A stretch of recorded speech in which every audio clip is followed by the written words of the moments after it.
अस्सलाम वालेकुम नाज़रीन। पीपल्स पार्टी के रहनुमा खुर्शीद शाह ने भी अपना बयान जारी कर दिया, जिसमें उनका कहना था कि इस तरह लोगों के ज़मीन नहीं खरीदने चाहिए और ना ही नून लीग का हक बनता है कि वो वज़ीर आज़म की नशिस्त पर बैठे, क्योंकि ना ही मैंडेट उनके पास है और ना ही मैंडेट हमारे पास है। आइए पहले खुर्शीद शाह की गुफ्तगू सुनते हैं, फिर इस पर बात करते हैं।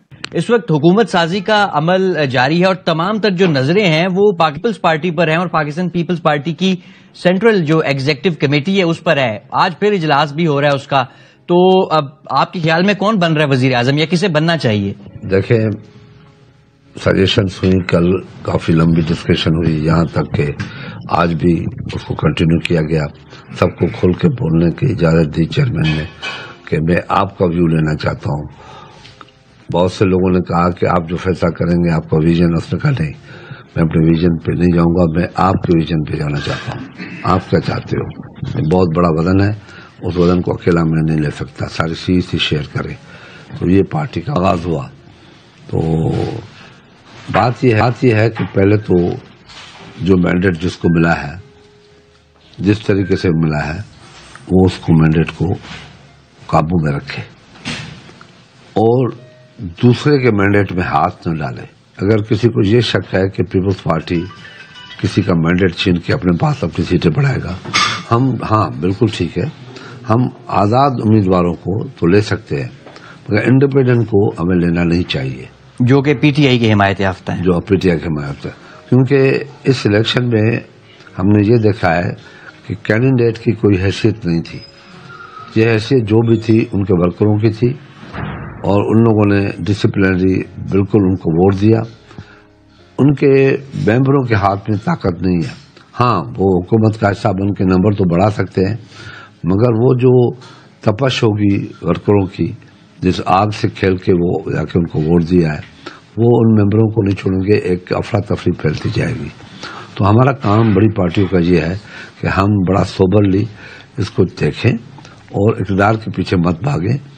पहले स्टेबिलिटी चाहिए, पाकिस्तान को स्टेबिलिटी दे, फिर हम दूसरे पार्टियों को भी कहेंगे आओ बैठो, मिल के बात करते हैं, जो जिसका हक है वो ले ले। शाह साहब, एक मेंबर हैं वसीम कादर से, वो ऑलरेडी पीएमएलएन ज्वाइन कर चुके हैं, पाकिस्तान तहरीक इंसाफ की हिमायत से वो इलेक्ट हुए थे, उस पर क्या कहेंगे? मैं ये कह रहा हूँ कि नहीं करना चाहिए ये। यानी आप मुस्लिम लीग नून को कह रहे हैं कि ये ना करें? मुस्लिम लीग नून को भी रिक्वेस्ट कर रहा हूँ, सारी पार्टियों को कह रहा हूँ कि किसी के मैंडेट को मत छीनो। ये मैंडेट उनका नहीं होता, ये अवाम का और पार्टी का मैंडेट होता है। अवाम के जो सेंटिमेंट्स हैं उनसे मत खेलो। तो शाह साहब, मियां नवाज शरीफ वजीर आजम बनते नजर आ रहे हैं आपको? मियां नवाज शरीफ को इखलाकन नहीं बनना चाहिए, क्योंकि उनके ऊपर ये इल्जाम है कि वो हार चुके हैं और फिर वो प्रेसिडेंट बनेंगे। एक शख्स अगर कोर्ट में चला गया और कह दिया कि ये हारा हुआ था, इसको जितवाया गया है और उसके फॉर्म 45 को निकाला जाए, तो दुनिया पहले ही हम पे शक की निगाह से देख रही है। तो दुनिया फिर उनकी जो स्टेबिलिटी होगी या उनकी वज़रात उज़्मा होगी, दुनिया भी नहीं मानेगी। ये बहुत बड़ा नया प्रॉब्लम आएगा। डेट के ऊपर क्वेश्चन मार्क्स भी बहुत सारे हैं। ये फॉर्म 40, जिस तरह अभी आप भी जिक्र कर रहे थे, फॉर्म 47, तो ये ट्रिब्यूनल्स अब बनने के लिए जा रहे हैं। तो ये तो आमतौर पे हमने देखा कि ये लिटिगेशन तो कई सालों तक चलती हैं। देखें अगर रियासत के साथ सिंसियर है, इलेक्शन कमीशन, पहले इलेक्शन कमीशन के ऊपर बहुत बड़े इल्जाम है। उस इल्जाम के बाद अगर ये इलेक्शन ट्रिब्यूनल बन रही है, होना ये चाहिए, मैं सुप्रीम कोर्ट ऑफ पाकिस्तान से कहता हूँ कि वो एक इलेक्शन कमीशन को कह दे या ट्रिब्यूनल को कह दे कि 15 दिन के अंदर फॉर्म 45 को सामने रखते हुए इसका रिजल्ट दिया जाए। अगर लंबा किया तो आप रियासत के साथ जुल्म करोगे, कि मैंडेट से खेलोगे। तो हमारे यहाँ एक माजी का किस्सा रह चुका है, हम उस माजी के किस्से में अगर खुदा न खास्ता चले गए तो हम तबाही पे जाएंगे। शाह साहब, आखिरी सवाल आपसे ये कि क्या पाकिस्तान इंसाफ और पाकिस्तान पीपल्स पार्टी इकट्ठी हो सकती हैं इस हुकूमत साजी के अमल में? पहले तो ऊंट किस करवट बैठता है? पीटीआई कहाँ जा रही है, किस पार्टी में जा रही है, उस पार्टी का स्टेटस क्या है, उस पार्टी का मैनिफेस्टो क्या है, उस पार्टी की सोच क्या है, उस पार्टी का नजरिया क्या है? क्या उस पार्टी के नजरिए को वो अडॉप्ट करेंगे या वो पार्टी इनके नजरिए को अडॉप्ट करेगी? बिलावल भुट्टो साहब भी वजीर आजम के उम्मीदवार हो सकते हैं मुमकिन तौर पर, अगर आपका नून लीग के साथ कोई चीजें फाइनल हो जाए? पार्टी ने तो उनको वजीर आजम के लिए नामजद किया है। उसके बाद हम देखेंगे जो रियासत के हक में होगा, जो पाकिस्तान के हक में होगा, जो मुल्क के अवाम के हक में होगा हम वो फैसला करेंगे, हम फैसला ठोसेंगे नहीं। शाह साहब, एक और चीज, जो अगर आप सीटों की तादाद पे नजर रखें, आपके ख्याल में इखलाकन या सियासी तौर पे जो जमहूरी मुआशरों में होता है, वजारत उज़्मा किसका हक है, किस सियासी जमात का?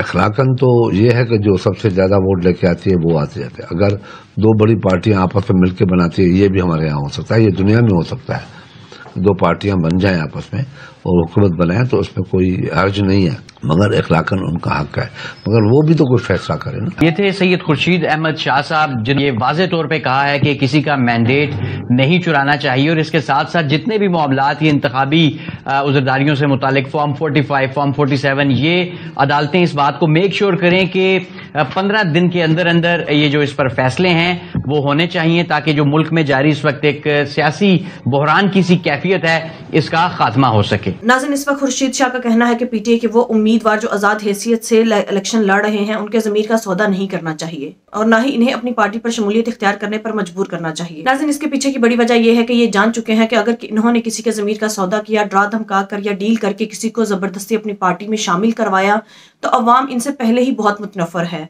नून लीग और पीपल्स पार्टी अवाम की नजर में रहती जलील और रुस्वा हो जाएगी और जो इनकी रही सही इज्जत बची है वो भी खाक में मिल जाएगी। नाज़रीन, दूसरी तरफ खुर्शीद शाह ने ये बात खुद ही बता दी कि अगर हम ऐसे ही लोगों के ज़मीर का सौदा करते रहे तो अवाम जो हमसे पहले ही मुतनफर है, अवाम में गैज़ो गज़ब है और हमें अवाम के गैज़ो गज़ब का सामना करना पड़ेगा। अवाम हमें अपने हलकों में भी नहीं जाने देगी। अब वो इंसान जो अपने ज़मीर का सौदा करने के बाद अपने हलके में जाएगा तो वही अवाम जो गैज़ो गज़ब रखती होगी वो उसे जूतों के हार पहनाएगी और जलील और रुस्वा करेगी। लिहाजा नाज़रीन, अब इन्हें इस बात का इदराक हो चुका है कि जितनी बड़ी धांधली ये पहले ही अवाम के साथ कर चुके हैं, अवाम के वोट्स पर डाका डाल चुके हैं। इसके बाद अगर इन्होंने कोई भी ऐसी वैसी हरकत की तो इन्हें अवाम के गज़ो गज़ब का सामना करना होगा। लिहाजा अब ये इससे काफी हद तक इज्तनाब कर रहे हैं। लेकिन नाज़रीन, नून लीग अभी भी कम ज़र्फ और बेज़मीर है जो अभी भी लोगों के ज़मीर का सौदा करना चाहती है।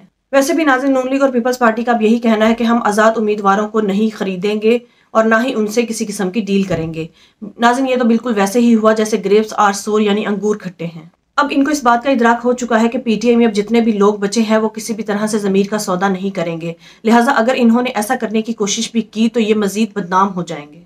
अब नून लीग वाले अपना वज़ीर आज़म इस मुल्क पर मुसल्लत करना चाहते हैं, जबकि ये जानते हैं कि इन्होंने अवाम के वोट्स पर कितना बड़ा डाका डाला है और ना ही इनके पास ऐसा कोई मैंडेट है। लेकिन इसके बावजूद ये वज़ारत उज़्मा अपने पास रखना चाहते हैं। ये बेशर्मी की इंतहा है। नाज़रीन, आज खुर्शीद शाह का कहना था कि फॉर्म 45 के मुताबिक इंतखाबात के नताइज के फैसले होने चाहिए। ये उनकी आला ज़र्फी है और उन्होंने बड़ी अच्छी बात की। लेकिन नाज़रीन, शायद वो इतने ज़र्फ का मुजाहरा नहीं कर पाए कि उन्हें ये कहना चाहिए था कि पूरे पाकिस्तान में फॉर्म 45 के मुताबिक इंतखाबात के नताइज के ऐलान होने चाहिए और रिकाउंटिंग होनी चाहिए, फिर ही दूध का दूध और पानी हो जाएगा। लेकिन नाज़रीन, मैं खुर्शीद शाह को सलाम पेश करती हूँ जिन्होंने इतनी हिम्मत का मुजाहरा किया और हक और सच की बात की। नाज़रीन, आपकी इस बारे में क्या राय है, कमेंट में जरूर बताइएगा। अगली वीडियो में मिलते हैं, तब तक के लिए अल्लाह हाफिज।